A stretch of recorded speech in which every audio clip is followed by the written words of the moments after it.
Before we look at the principles and practices of project management, let's start with looking at the international de facto standards published by the Project Management Institute, which is the largest organisation in the world that supports our profession. The first one is focused at projects, and it's referred to as PMBOK, or a Guide to the Project Management Body of Knowledge.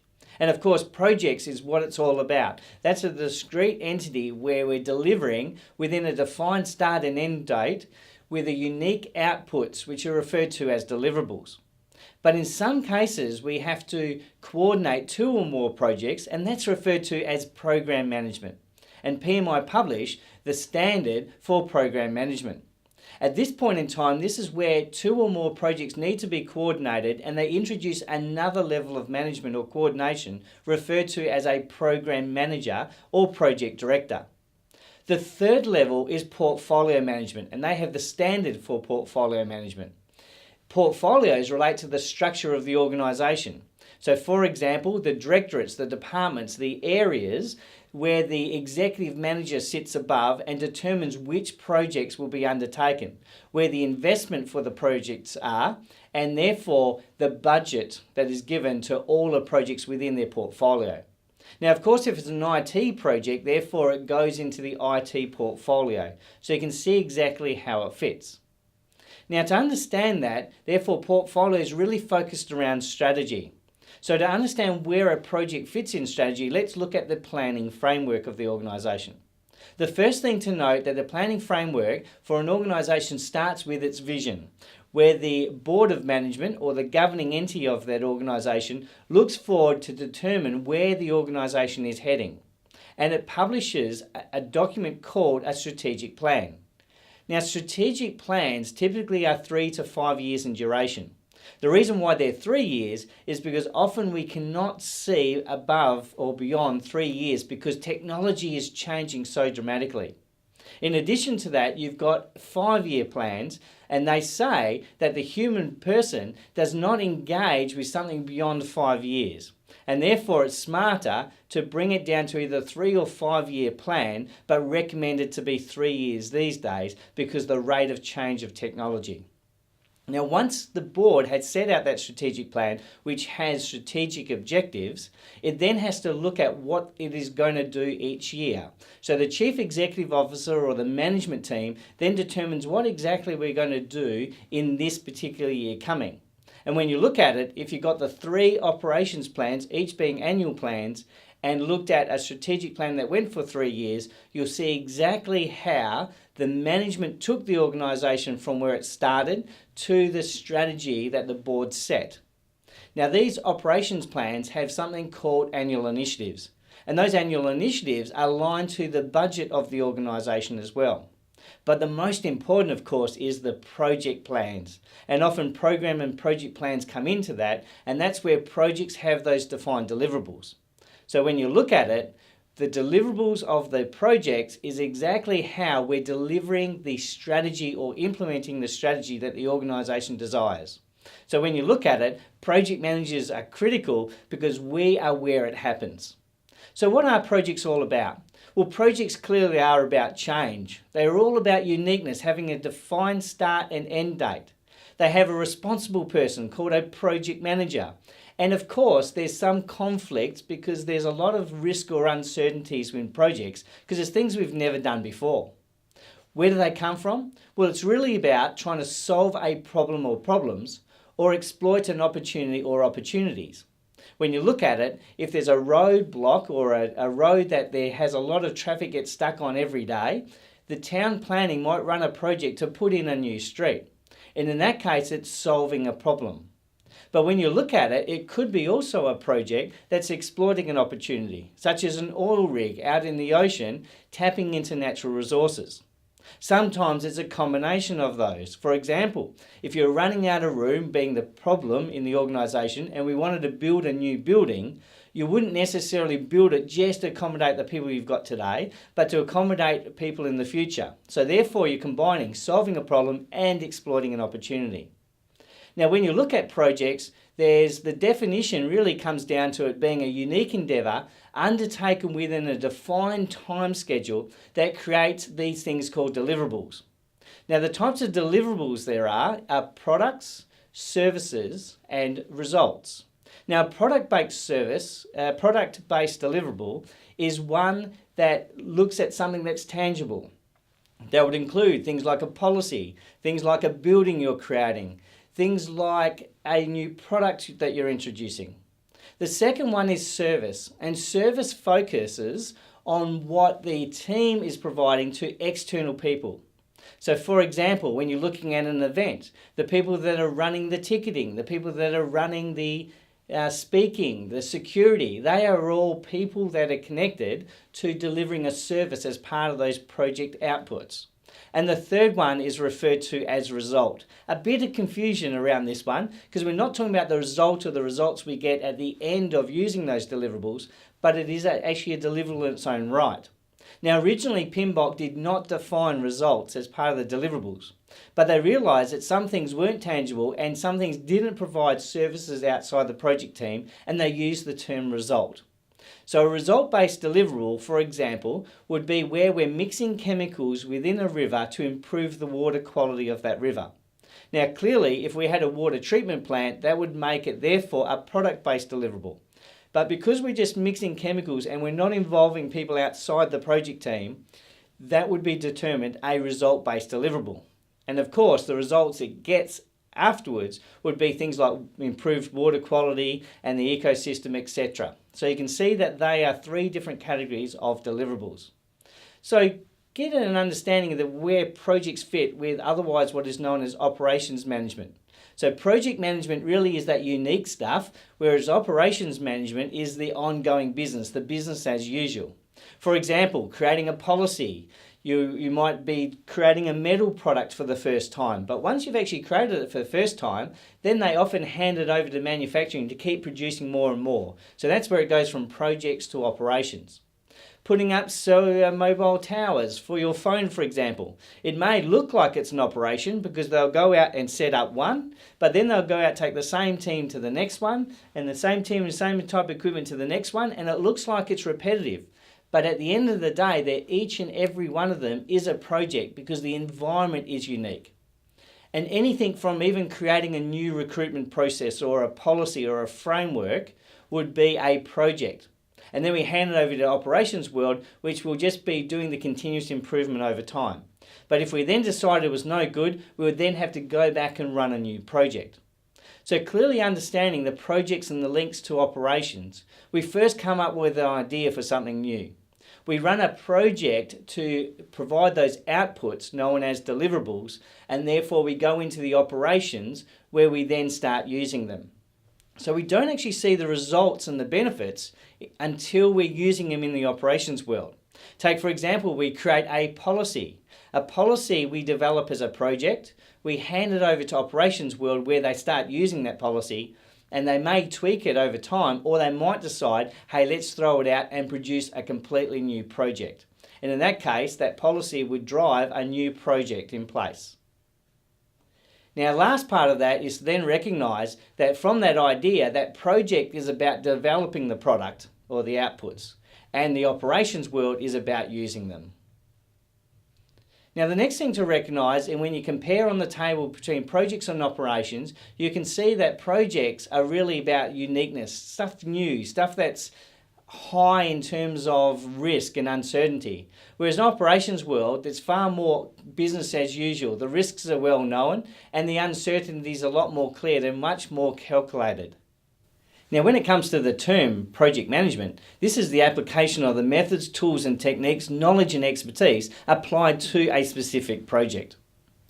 Now, PMBOK also talk about the body of knowledge. And really, when you look at project management as a discipline, it comprises a number of key things you need to be aware of. The first is actually understanding that ideally your organisation has a standard way of doing projects. We call that a project management methodology. It has tools and techniques and registers and templates, etc., that approve the project as it goes and defines the work authority steps inside it. In addition, you must understand law, the acts, the regulations and standards that are impacting your project environment and context. Knowing the organisation and the project environment that you're working in is equally important, because we also have to understand the policies and procedures and the dynamics and culture that relates to that organisation. When you go even deeper, you must also know the industry, the discipline of the industry. So if it's a construction project, you ideally need to know a bit about construction. And if the project manager doesn't know enough information, they're more dependent on the project team members that they have in their team. Of course, general management skills are very applicable, because project management is a management discipline. And the more we know about leading people, the better off we're going to be. But the last component is very important for all project team members, and that's interpersonal and communication skills. Because at the end of the day, we're conveying key information to our project team and key stakeholders. Now, the discipline has 10 knowledge areas, or otherwise known as functions of project management. And I'm going to walk through these, but we'll go through this in far more detail later. So these are defined by the Project Management Institute. The first one is project scope management, because the term scope means all the things we have to do within and for this project.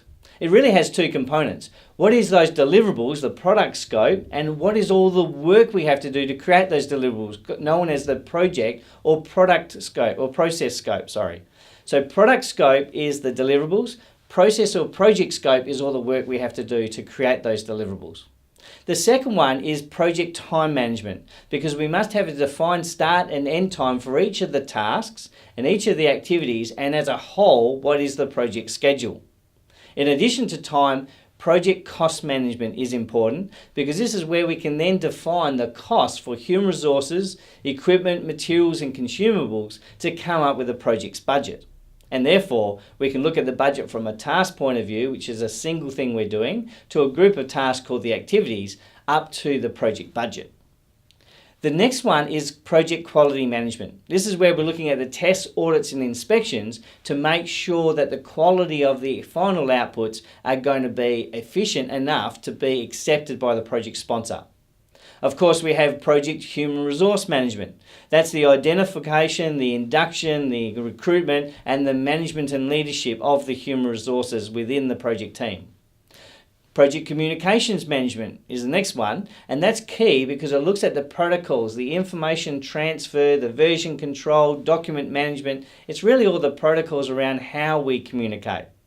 But the one that was added, because previously there was 9 knowledge areas, we took communications and broke it up from communications management to also project stakeholder management. Because really communications management is more the protocols and the how-to. Stakeholder is more about who and how we engage with those people. In addition, we have number 8, project risk management. And risk management looks at what's the context of the project, what's the exact risk items that occur, and what is the analysis of those items from a point of what's the probability or likelihood compared to the consequence or impact, which gives us a risk factor of which, if it's in a higher extreme, we need treatment strategies. Number 9 refers to project procurement management, and that covers everything from the supply, which means the buy, sorting, supplying, storing, transporting of items, through to anything to do with contracts. And lastly, asset management, because a lot of projects are creating things called assets, and therefore we have to also manage things like warranties and guarantees. Number 10 goes about trying to explain all the other 9. In fact, if you memorize the other 9, in a meeting when someone says they're wanting to change something, you automatically know that if you change one, you're actually impacting 2 or more. This is referred to as integration management. So integration management is like the glue. It's like the cement between all the bricks of the 9 knowledge areas. So if you memorize all those, you'll then know that if you mess around with one, it's impacting 2 or more. So integration management goes about trying to explain those things, and also goes about setting out key documents such as the project management plan, where all the knowledge areas come together in one place. Now, projects follow a project life cycle. And typically that project life cycle is 4 phases. The first phase is the initiation phase. It's kind of the concept phase or definition phase, where an idea of a project is actually documented for the first time. And the typical document that gets documented in is called a project proposal. And clearly a project proposal is a good name because the term proposal suggests it hasn't got legs at that point in time. We then go to the project sponsor, and if they want to then progress, we go into the planning phase. Now in the planning phase, that's where we get that project proposal and the one option that is being recommended for the project, and we give it a lot of detail and make sure that we go from an indicative schedule and budget to this is the schedule, this is the budget, and this is exactly what deliverables we're going to be giving. So when you're looking at it, the planning phase is where the project management plan gets created. We then go into the execution phase, and clearly this is where all the work actually starts. The project team's put together and we start delivering on the project. The fourth phase is the closeout phase or the finalisation phase. And in that phase, that's where we close up all the project and all the documentation, which we refer to also as administration closeout, but also all the contract conditions, which is contract closeout. Clearly, if there's outstanding legal issues, then the contract closeout will stay open, but the administration, the closing of the project, the archiving of the documents, etc., will still be done in closeout phase. Now, understanding all that, PMI also refer to 5 process groups, and they align directly to these 4 project lifecycle. For example, initiation has initiating processes, and when you look at it, just add the ing on each one. And of course, planning has planning processes. But execution does not only have executing processes, but they reinforce the fact that you must be monitoring and controlling. And lastly, closeout has closing. So when you look at it, why does it talk about the 5 process groups? Well, it's just trying to emphasize monitoring and controlling is in addition to you delivering on the project. Now, you may have heard of this thing called an S-curve, or you may have heard where things go off the rail. And the S-curve is when you first put all the information in on a project, and inside that project you have the defined schedule and budget against each of the activities. So we have time against effort, often measured in dollars. And that S-curve sets the baseline for the project. And clearly then, if we go off there, you'll actually see that we'll start going off the rail. Now if it goes above the rail, that's that term off the rail, and that's not a good thing.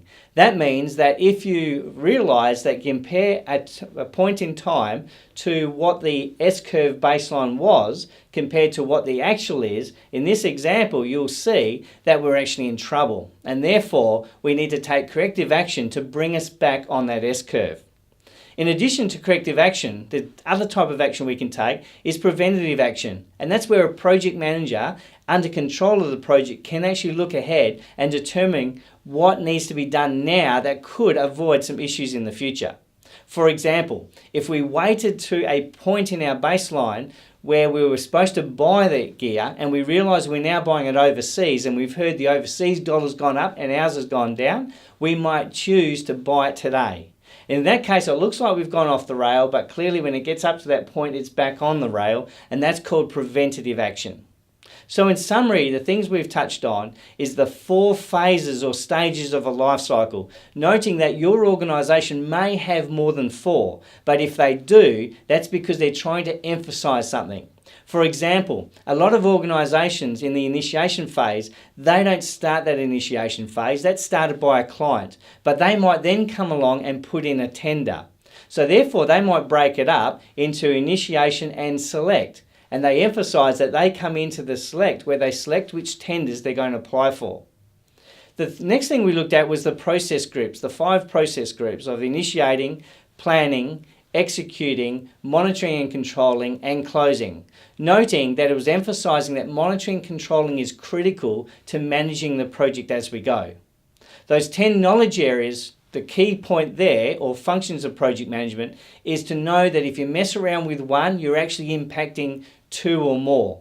So it's good to memorise those, because if you've had a discussion, they're talking about a project running late and you know that it has to be delivered on that time, you might choose to increase human resources to fix that issue.